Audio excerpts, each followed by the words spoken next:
Hi guys, welcome to episode 13 of the MMA Wales podcast. I'm Wright with Adrenaline Fight Night promoter James Wallis, and of course bare knuckle boxing, undefeated bare knuckle boxing fighter James Lights, also former Welsh title challenger in the boxing ring, and MMA fighter too. Professional MMA fighter. Otherwise you wouldn't be here, because this is an MMA podcast. MMA Wales. MMA Wales, of course. So what have you guys been up to this weekend, James? Laying around thinking what happened the weekend. I sweat already. How about yourself? Back normality, kids' parties, headaches, the usual. Tenby. Tenby. Tenby with the kids. The reason I wouldn't have kids yet is that the thought of going to kids' parties just like grates on me, and so It's every weekend, mate. Every weekend. I was in my 1 o'clock this afternoon, and my boy, he takes about 45 to 50 minutes to leave your side and play with the other kids. It was an hour party, like, right? So just playing with the kids for like 45, 50 minutes, you know, because he's scared of the other kids. Not scared, just doesn't want to communicate with them. It's a good laugh. I went to the Caerphilly Cheese, at lots of cheese yesterday. I went to the Steelhouse Festival in Eberville and saw Miles Kennedy. It was awesome. But let's get talking about last weekend's events. Of course, you promoted Adrenaline Fight Night at the Grand 2. And of course you fought on the night as well. You fought Tobias Harila. The build up to the fight was excellent. Yeah. There was a lot of banter on Twitter. It was even a bit of respectful banter too. It was building up good. Between them, his mates got involved. It's a different matter. Like, some of the things his friends were saying to the Swedish guys, I was like, Associates, sponsors. To Jorgen as well, like, cause they get these 50-year-old, he's great, or whatever it is. I mean, he's a great guy, like, and they just, I don't know, right, go in. The fight started out expected. There was a lot of striking thrown. It was quite. I've nearly hit a takedown. Yeah, Lily hit a takedown. Yeah. I mean, I don't think I was part of the game plan, but no, because the position he landed, you took the back was there. Back. You're not going to just let him go. You're going to put him down. The fight was building up to something really good, and then you got a cut, and then it was stopped. And to me, I was a bit heartbroken because I really wanted more. I wanted to be 3-round war where one of you ended up sleeping. Don't care who. No, you know what I mean. I wanted it to be one of them, and I think it was going to be. But how do you feel about that? I started off a bit slow, to be honest. Like, I watched the video back and I was like trying to feint my way in, and it started off a bit slow. And then once I took a couple of knees and got into it, I opened up a couple of punches, and I was like, "Fuck, this is alright. Let's fucking do it!" Like, and then obviously took the knee. And was it a knee? Yeah. I thought it was a knee, and I watched it back, and it looked like a kick because he wasn't stopped straight away. There's a few shots from, wasn't it? Yeah, he caught me with the head kick, and then we went against the fence, and he threw a knee up, and that's where I felt the split because he hit me in the jaw with the head kick, yeah. and I was like, I do it all day, like, and take it, and then he caught me with the knee. Cut. I remember throwing an uppercut and catching him, thinking, "Oh, that's caught him." And we wrestled against a fence, and I was like, I think I'm bleeding my ear because I could see like blood spraying down his back. I was like, yeah, I think I'm bleeding quite a lot. And then the ref come over and he's like, whoa, and I went, it's done, mate, isn't it? And he went, yeah, that's bad. And I was like, I went over to the doctor and he was like, no chance. He said if it was the last round, maybe, like, but he said you're a minute into the fight.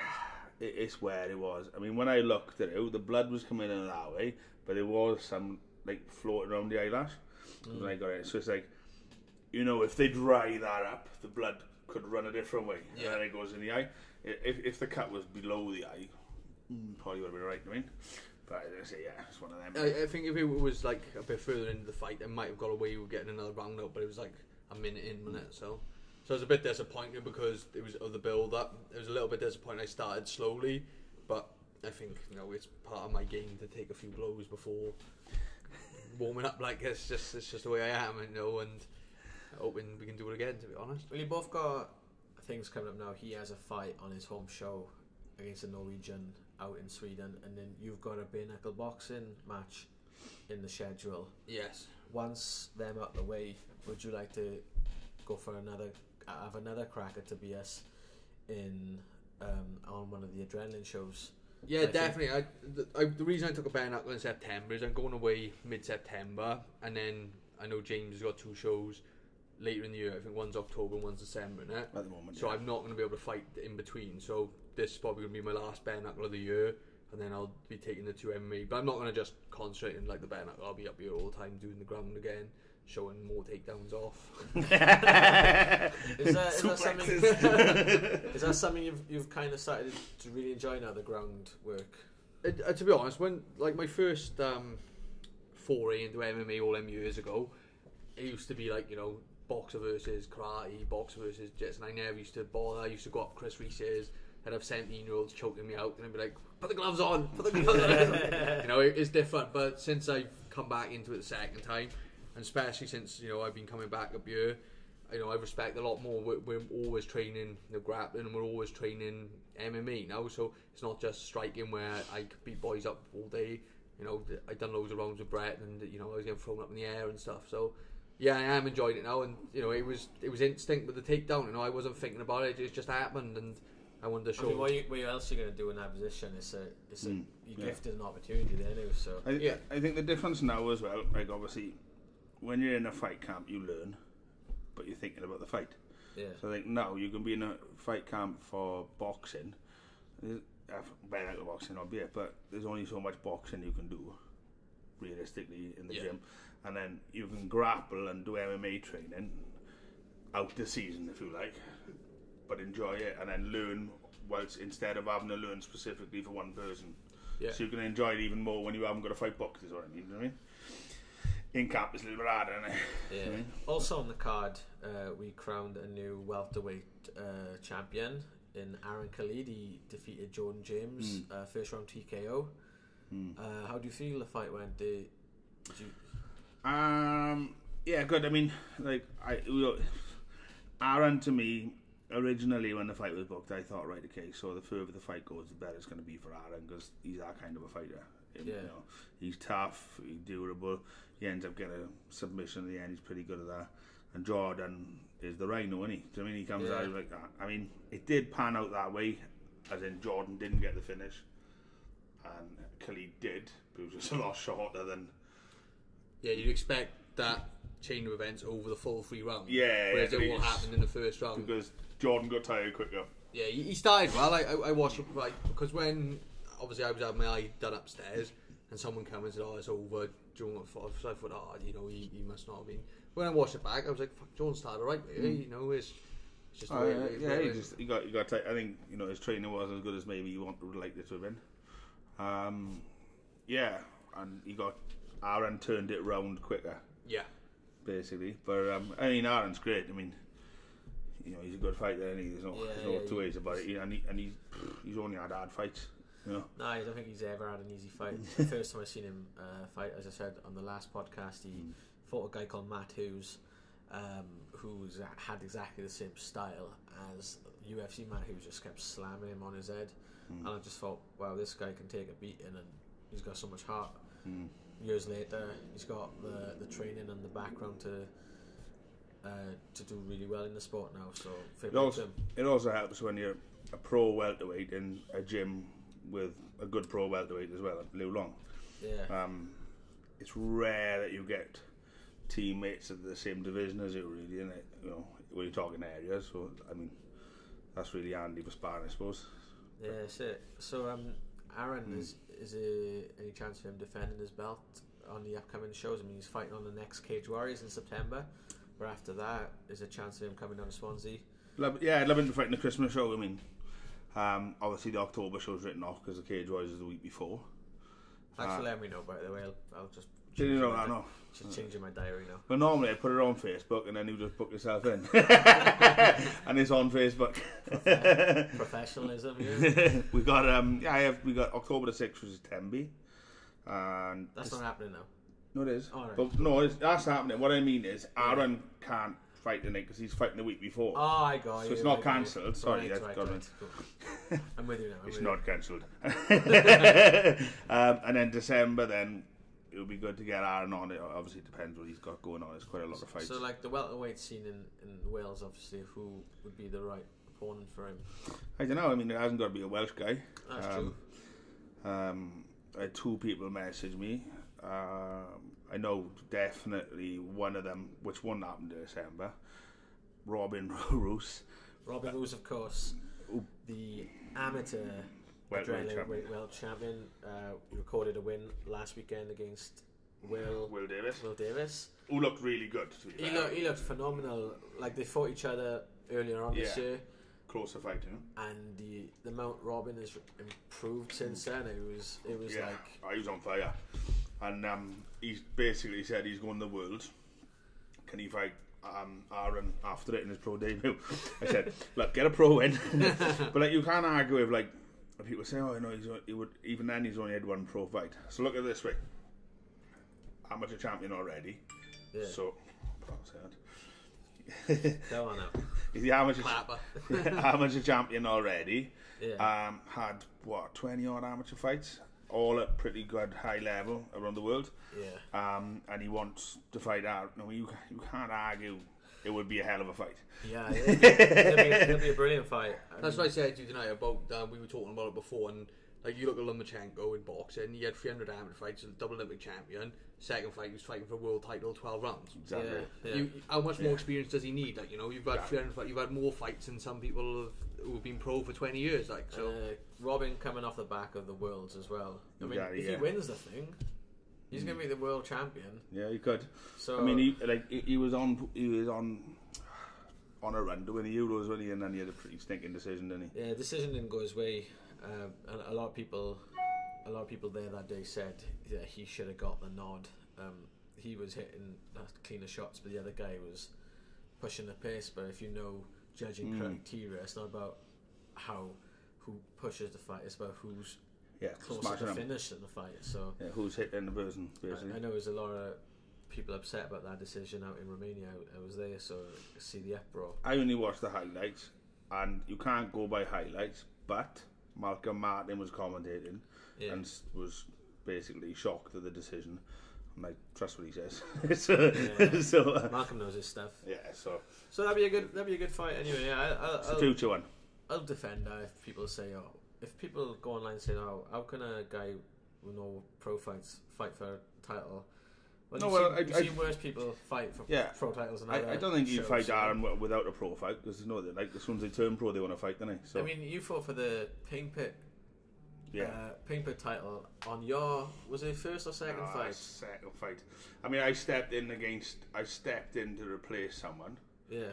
But I won. So I mean, it depends what you've done before. As a former kickboxing world champion, no, you're still a kickboxing. Yeah, world not if I make weight. Because nobody's. They asked me to defend. They were like, nobody's won your belt yet. So. No. Yeah. What if you get that phone call one day? It's like, can you defend your belt? Like, yes. Definitely. I would have been how much? How much to make 78 kilos for 3 years? So other fights we saw on the card. I mean, we obviously saw the cage boxing bout between. Yeah, I mean, not normally something we do on adrenaline. Basically because I think if you're gonna box, there's a lot of boxing shows about, and it's, I think, a lot of time a bit of a get out because they want to do the MMA, but they haven't put it in yet. Yeah. But when you've got two experienced guys like Daniel Irwin and David Round, who were fighting on the BKB, they're both in camp. In the BKB show that exact day, and the BKB show got cancelled. It's not going to be two idiots in the cage. Well, we know them. It is. We like them. It is two idiots in the cage, but that's why we like the fight. But it was different to two people who haven't. It weren't a white collar boxing fight. Is what I'm saying. No, it weren't a cage boxing white collar. It was two highly seasoned veterans across multiple different martial arts sports competing against each Combat other. Sports, exactly. In a different discipline. I mean, they could have an MMA fight, they could have a kickboxing fight, wherever. Whatever. Yeah. They could do exactly, and that's why it was fun. And to get a draw shows it was split draw as well. Split draw, yeah, that's right. 11 announcing a split draw because you first of all you announced fighter A, fighter B, and you get everybody excited, and then you announce the last judge. It's a draw. And I was like, anticlimax. I love building everybody up, and I love just dropping them down. It's like when I first met Becky. She thought it was this big MC. It's like, oh, I can show you the world, you know. And it's like, no, she's in the wrong though. When Darren puts all of it. Stuck with me now. Stuck with me now. But that was a good fight. The crowd loved it and everything, and the way they fought, and they were talking to each other. They'd take a shot and they'd smile back, and it was a good camaraderie. Again, a little bit of banter beforehand as well. Yeah. Which is always fun. In the short period of time the fight was on, it was good because, like, obviously James promoted his fight well, Aaron did it well, Dan and Dave did it well. It was like the guys who were more experienced really put it out there, and Jordan really put it online and promoted the show a bit, like showed the younger guys what to do, you know. Yeah, you got it now with social media. It's such an important tool. Like when we come into the weigh-in, you know, me and Tobias didn't say nothing to each other, shook hands. Yeah. He asked me where the best place to go to eat was, and you know all that, and it was fine. But that's the way it is online. Then, you know, I'm calling him everything under the sun. My mates are sending pictures of flat pack coffin from IKEA. You see that one? Oh my god! The IKEA flat pack coffin. Them bikers who sponsor you, man, they're good crack. They look scary as hell. Oh, when you talk to them, they're really nice. Yeah. Oh, they're good boys out here. They're good. They're tidy, like. But yeah, you know, as I say, the boys sold it well, and it was good to see. There's a lot of good amateur fights. I can't remember any of the names off the top of my head, but it was a very, very high standard of amateur fights happening on the undercard. I think, like, all you got to do is match them. I know as they say, you can easily match someone from one good gym and a shit gym and they're not gel, but it's quite... Once you've got the right gyms on page, if you get 2 first timers, you're going to get a good scrap. 2 guys who've had 5 bouts, you're going to get a good scrap. I mean, it's when you don't do that. Yeah. No problem. I mean, you got to match the numbers. And as I say, yeah, there was quite a lot of good ones. Maybe too many, because, you know, the show the amateur card went on quite a while. No, I liked that though. It was good. I think the show, considering it was 70 fights, didn't really feel like 4 hours straight when it was good. It didn't feel like laboursome. I mean, I had Euros on production telling me ask one question. I just couldn't stop talking when someone gives in my hand, and I said, "Sorry, Euros." And then we've had fights where we've had a lot less, and it's like, right, okay, so you're going to ask him what his dog's name is. Shout out to Fido. Yeah. But then on the same night in London, we had 2 Welsh guys fighting on the Cage Warriors card. We had Mason Jones fighting a former opponent of yourself, Comandé, and we had Chris former Edwards. opponent of every Welshman, I think. Loves it over here, doesn't he? He's fought probably more Welshmen than most people. I mean, he's got wins over yourself, Ricky Fortuna. There's another Welsh guy he's been. Marley, Marley as well. That was good. All good fights. All good fights, to be fair. He's always in a decent fight, and so I mean, he always him and Ricky Fortuna was close, and then him and Marley was close, and then he caught Marley with a hell of a kick, didn't he? Yeah. And then you and him was a war, and then he caught it with a knee, and he went. I don't know exactly what happened, but they're always quite good. And, well, to be fair, Tang whipped them apart, didn't he? He did. Yeah, he's different gravy though. He knew exactly what to do with him. Just pick him up, dump him. I think everyone else pull his arm off. I think everyone else, like Ricky Fortuna, surprised me because he's a good grappler. But I thought more a grappler than anything else. Yeah. But then I felt that fight, the both of them didn't want to grapple with each other because they were concerned about each other's grappling. So there's a kickboxing fight. Yeah. Right? Yeah. And then Marley Swindler, as we know, he just wants to get in people's faces and punch and kick them, same as yourself. But I think with Jack, he fancied the grappler, so it was a completely different fight. You know the risk as well. I mean, you don't mess around with a guy like Comandé. I mean, he seems to be like the kind of like a gatekeeper that, like, I wouldn't call him a journeyman. I'd call him a high level gatekeeper. Yeah. Opens doors. Like. Yeah, you could have 2 good wins, and he could be signed just by someone big. Like he's that type of fighter.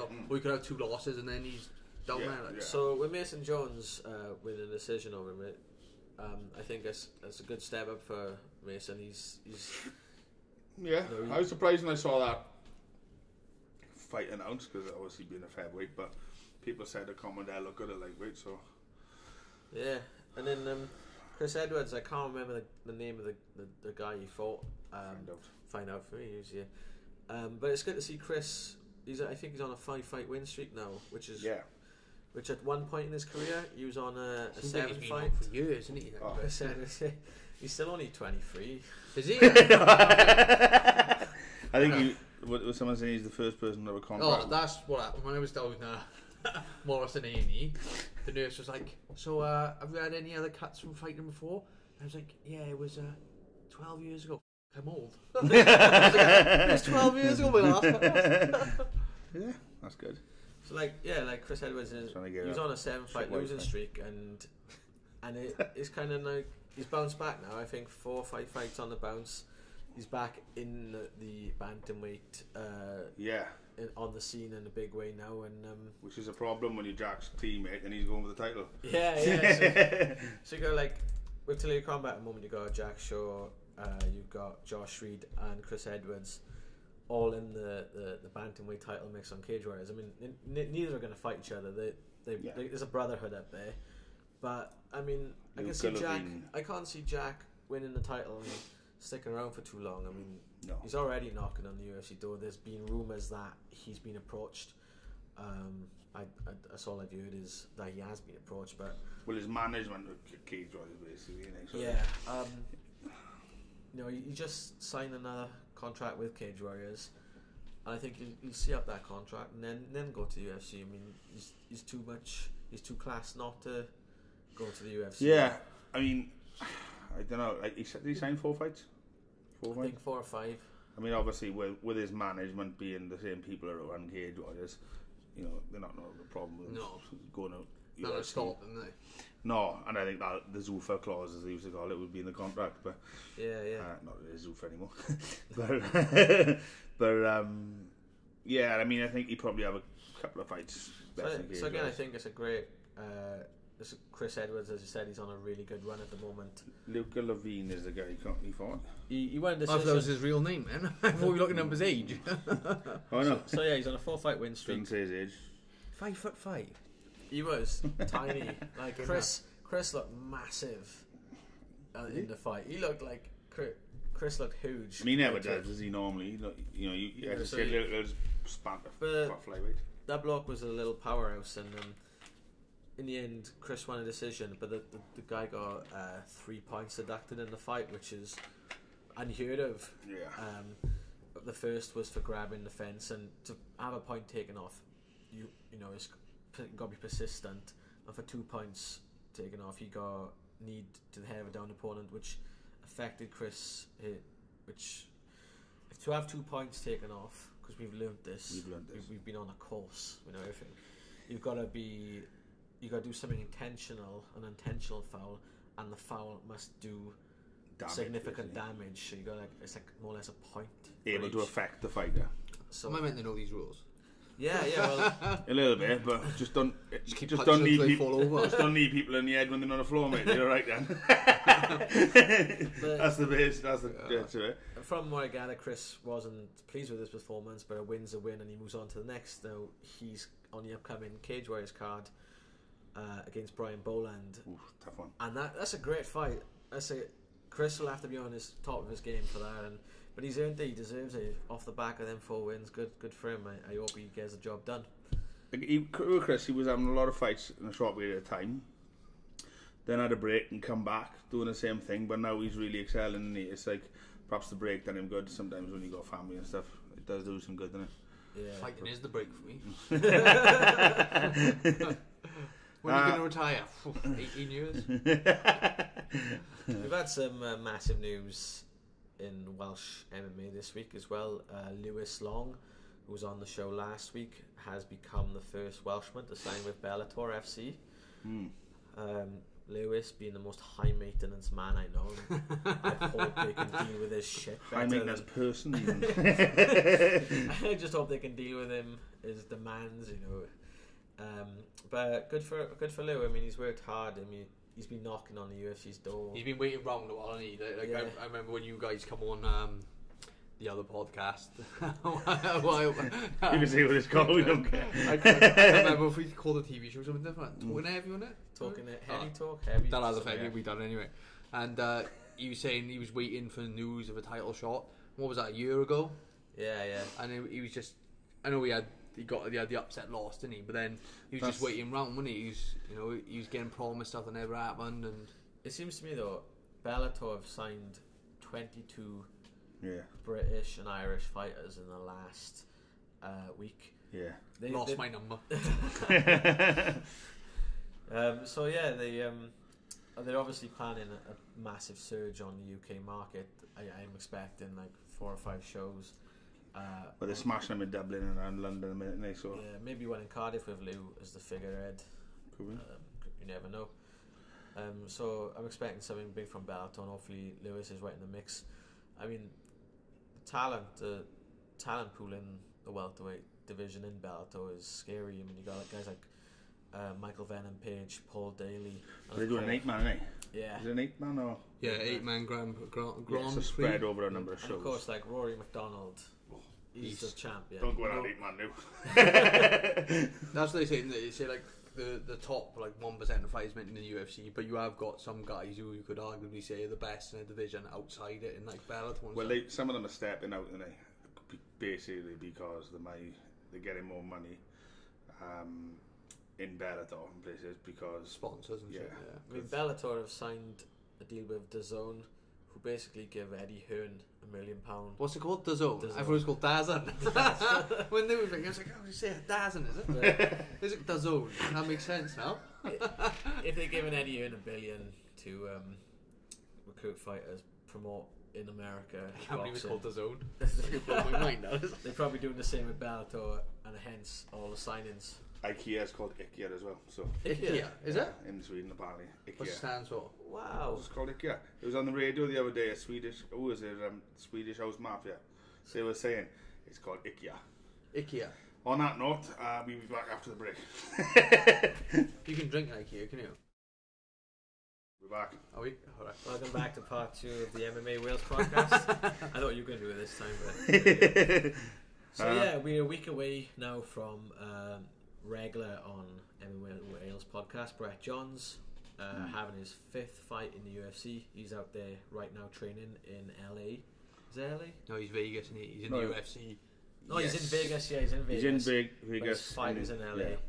He fights Pedro Munoz, who's ranked 10th in the UFC next week. Really excited about that fight. I mean, they say like a fighter will learn much more off the back of a loss than anything else. Having your first loss in so many fights as well, you've got to learn more. What I will say though is, like, obviously Brett fought a really good guy last time, Aljamain, and he lost, but he didn't really see himself in camp. I think. Now he's great, in my opinion. He's bubbly, up for enjoying training, so I got a really good feeling about it. I don't really feel, but it's good to see him back. You know, fight after his first loss. You don't know how people are going to react to it. You don't know what they're going to do, but it's good to see that he's positive. Do you know what I loved about his last fight? Like, I was gutted that he lost, right? But even towards the end of the fight, he was throwing everything he could. Just like he was going for like spinning back fist, flying knees, just anything that. Just have a go. Just I like what Chris Reese said in the corners on it. It's one of the thing that stood out in the fight. He said, "Don't look at the start of the clock, but we need to stop it." He said, "Just keep going, keep playing." That's exactly what he did. That's how he reacted, and I think imagine one of them shots landed, caught. You know, Sterling didn't see one of them shots, and Brett would have just had like a highlight reel win. You know, it's great. A lot of fighters in that position would have just faded away and accepted the loss and just try not get too hurt. Yeah. And well, we've seen him on the back foot before, not that bad, and come back and win. Do you know what I mean? He has got that in him, and so there wasn't like. Yeah, I mean, if you look at his fight on Cage Warriors against the Swedish fella, Southpaw. I can't remember his name now.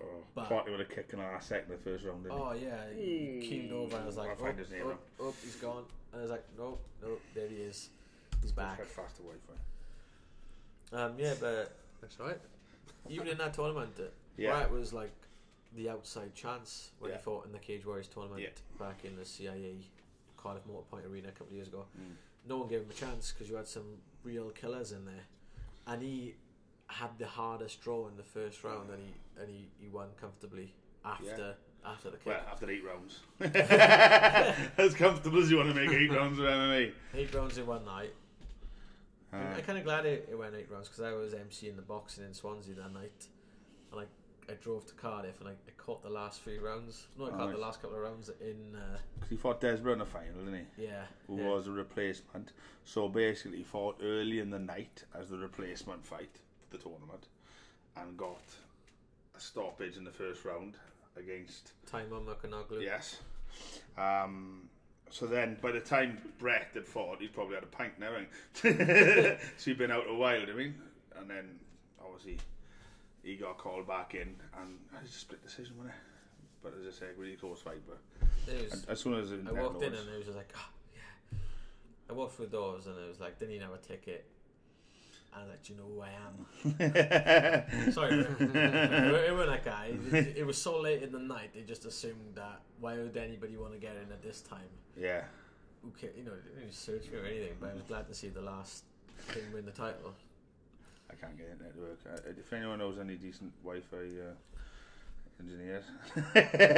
So, from all of us at MMA Wales podcast, good luck to Brett. We know you're going to do it, and when you win, you're going to come back on. Yeah, we'll see him on the week after. You're contractedly obliged to appear on the show 3 times a month. So you will be back in this, and you will tell everybody how you got on. Brett. And if there's no contract, we'll go into it. I can't work the Wi-Fi. But I can't remember his name this week. Southpaw anyway, kickboxer. Hogstrom, yes. Oh, that was Euros, by the way, who doesn't like to talk. We've been trying to get to sit here for a while, but he won't do it. Euros with his knowledge bombs. Dropping knowledge bombs left, right and centre. Hogstrom. Yeah, beautiful liver kick off a southpaw stance, which means he got more leverage through it. No, it wasn't, was it?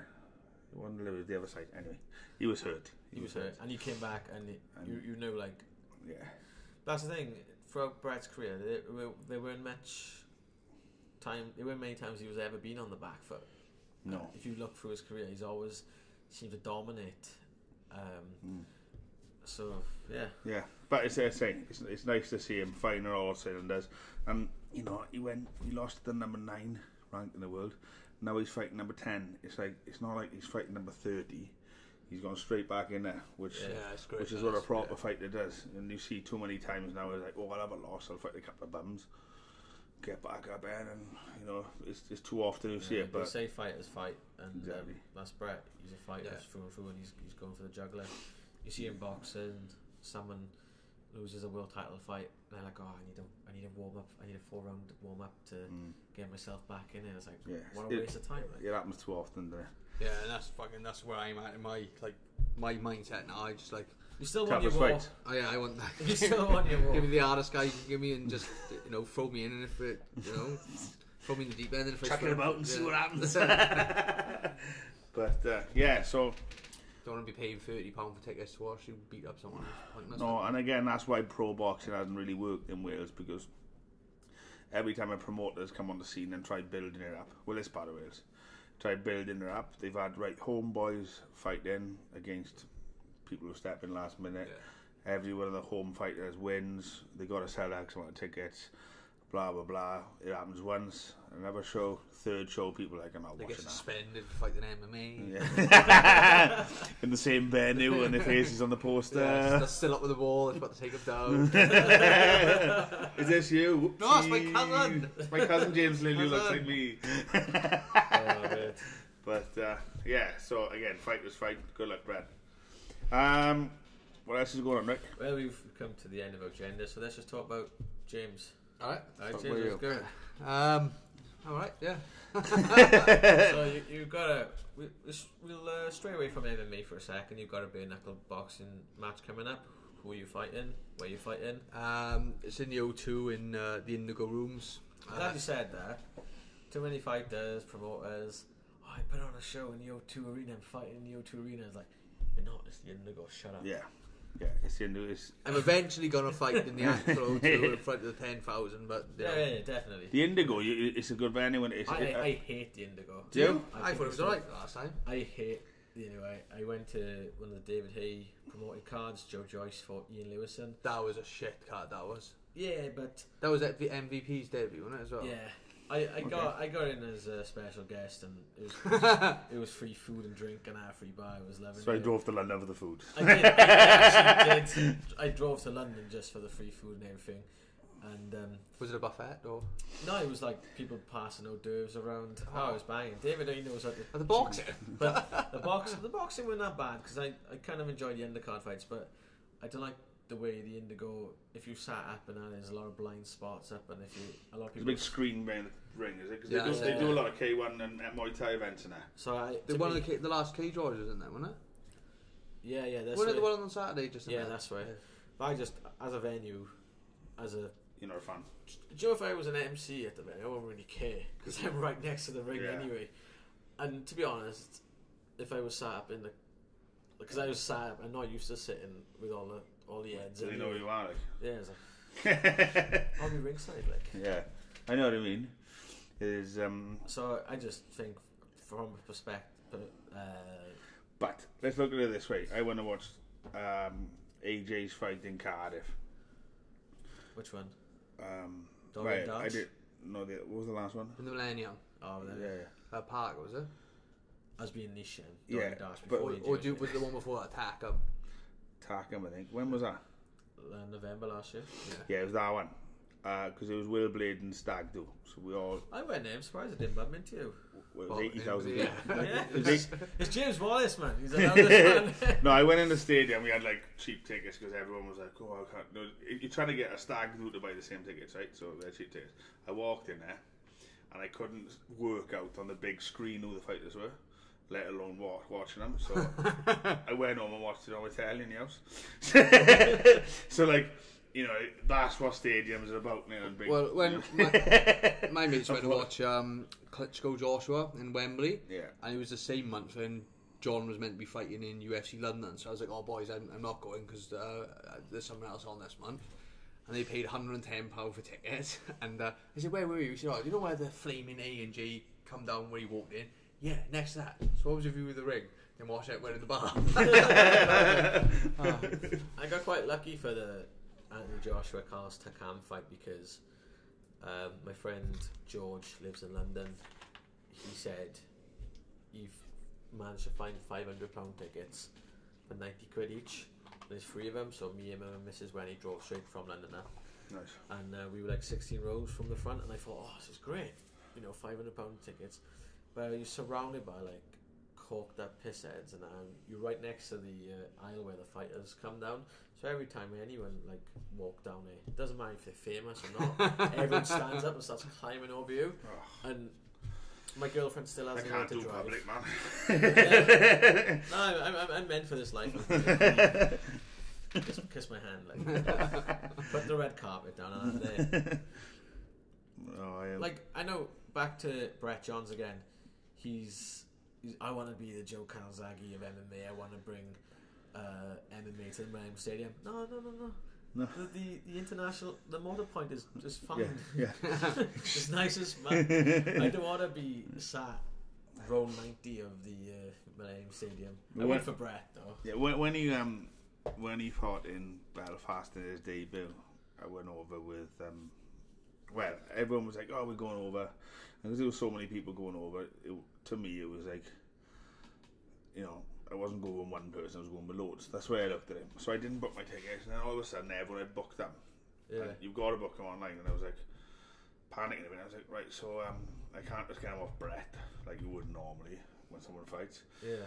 So I got to try and book a ticket with people. So then I lucked out because Nick Al, one of the supporter boys that sponsors James, told me what ticket he was in and the deal he went for, which is a Heineken Lounge. So I managed to get a seat right next to Nick, just literally by neck. So I went over with them. We ended up 5 rows from the front. Yeah. And I still was watching a screen. Right? And we were supposed to be miles out the way, but we sort of scammed it, so we were 5 rows from the front.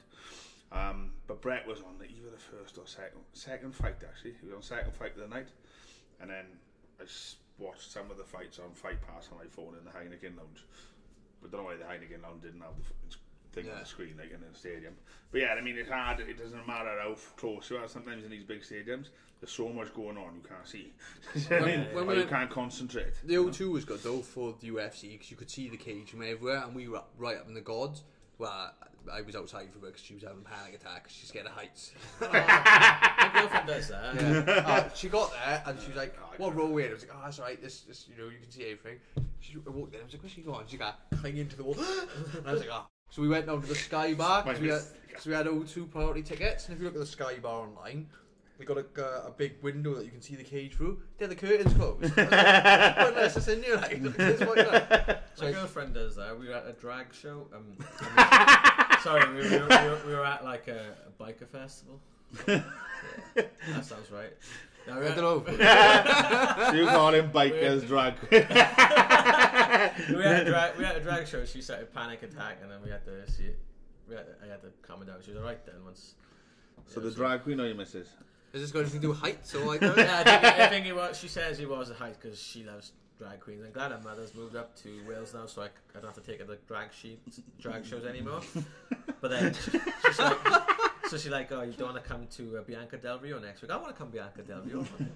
After Bianca Del Rio, you might have to start going with him. So she's going with her mother to see Latrice Royale in a couple of weeks' time. At least you know them all. Yeah, I know all the drag queens now. Talking of drag, who's the most famous MMA drag artist in Wales? Alex Reid. In Wales. Wales, you. Daniel Lewis. Do you know that was one of the messages I had the other day of some of the guys that are training here. I'll tell you what it is again. He said, I really enjoyed the boxing fight. It was messing up with Dan and Lily's fight. I can't believe they were the guys who were dressed as women fighting all them years ago. And now it goes, yeah, I said that was James and Dan. The drag queen MMA fighters. That's me. I remember one New Year's Eve watching, when New Year's Eve, it was a big fact because of the year, and then you had Dan and James on it as like they had to guess who they were, and it was like guys like Russell Brand and No Fielding and Jimmy Carr trying to guess who they were. we went on the piss and BBC Studios after. Didn't end well. Dan was on the piss. It's not good. They were tearing him to shreds as well. Like, is he? Yeah, it was. Yeah, I wore a waistcoat. It was the worst idea I've ever had. Just called me Bilbo Baggins and stuff. Can we find this online? Yeah, it's on YouTube. Oh my god, I wish I had a better Wi-Fi. Okay, we're going to post this later. Check the MMA Wales site later. That was great. I was like, oh, I MC'd them. Yeah, they fight on Predator Fight Night. They do. The best bit about all the night was like the BBC sent us a card to pick us up from the train station, like a blacked out Merc, and they put us in like a 5-star hotel where apparently all the celebs go to after on the piss. It's got a 24-hour bar. So me and Daniel will be drinking in the studio after, and we pull up outside in this big black Merc, and everyone runs up to the window and like, who's this come out of the car? What were they on? Town of the boys. And they're like, oh, who are they? What have we gone? Oh, fucking brilliant. It was about 5 minutes. Because you nearly went to America with all that, didn't it? Oh, there's loads of stuff going on. I don't know. We had photos of mothers from magazine. Pays good money, like, but stuff like that. Like, we just said yes to everything. Do you want £500? Yes. Who's my manager? Got invited to be like figureheads, like Pride parades in London and stuff. Honestly, that's why I had to delete my old Facebook because I used to accept everyone as friends, and I had 5,000 friends, like the most you could have, because all these people had seen me. And I remember I went out on the piss in Liverpool for my birthday, and I remember waking up the next day and my phone was going ping, and I had all these notifications, and I had like 2,000 people wishing me happy birthday, no any of them. You know, like, and I was like, this is too much for me. To our Facebook. They're all drag queens and stuff like that. Fucking brilliant. It's Gay Pride in Cardiff soon. I expect you and Dan to be on like a float of your own, like. Well, I actually threatened to use the picture of him dressed as drag for the adrenaline poster, but he wasn't keen on that at all, was he? Only because I haven't got the beard. I didn't have the beard back then, so they wouldn't remember who it was. I remember you being quite pretty as a girl. John wanted. I remember it was when we were doing Predator, and I I think it was prior to 4 and then it got cancelled, and John wanted us to come out dressed as like drag queens. And we fought each other, didn't we? And me and Dan, I just remember in the Penland Club, the charity boxing match, and we both come out in drag. No, because I remember there was these. The video was funny. It was these two guys picking on everyone when up the street, and like once he's drunk, you don't pick on Dan, do you? No. When he's drunk, you don't. I know Dan years, and like I've seen him drunk, and he's great because I know him, but I wouldn't want to be anyone that doesn't to start a fight on him. Do you know what I mean? Because it didn't take long for a fight to start, did it? No, it didn't take long for it to end either. It's like boom, boom, and ball flattened, and boom, boom. Was it you grabbed your bag and it's like, come on, it was classic. Come on, Daniela, chuck your bag over the shoulder. Come on, Dan. Yeah, oh, right. That's like Welsh MMA folklore there, isn't it? And when I write my book on the history of Welsh MMA, that'll have his own chapter. Before Alex Reid, before Roxanne. The picture might be on the front. I think that's a good way to wrap up this episode anyway. Did you want to give a shout out to your sponsors first? Oh yeah, I always I don't know what, it's gone blank again. I always forget my sponsors, and I gotta give them a shout out. Obviously the Support 81 Southwest guys, you know, they're the biggest ones, and they come to every show, and without them, you know, I wouldn't be fighting. Easy Ride Recovery, Sheddy, he's a big sponsor of mine as well, and again he comes to all the shows. Handsome Devils Club for keeping my beard trim and to make me look less receding than I already am. Did you eyebrows? They didn't do this eyebrow. What else have we got? Oh, Viva Horror and Sean's company, they're big backers of mine, and obviously KGB and, you know, Funky Pump. Warehouse Gym. Warehouse Gym, yeah. So I've done it this time. And a shout out to Paul Owen. Oh, Paul Owen, yeah. He hasn't really got a name for his company, just Little Man Paul. Little Man Paul. Check him out on Twitter. Boxing. Yeah. Anyone wants to learn boxing in Swansea, go see Little Man Paul. Brilliant. So that's a wrap, guys. I'll see you next time from the MMA Wales podcast.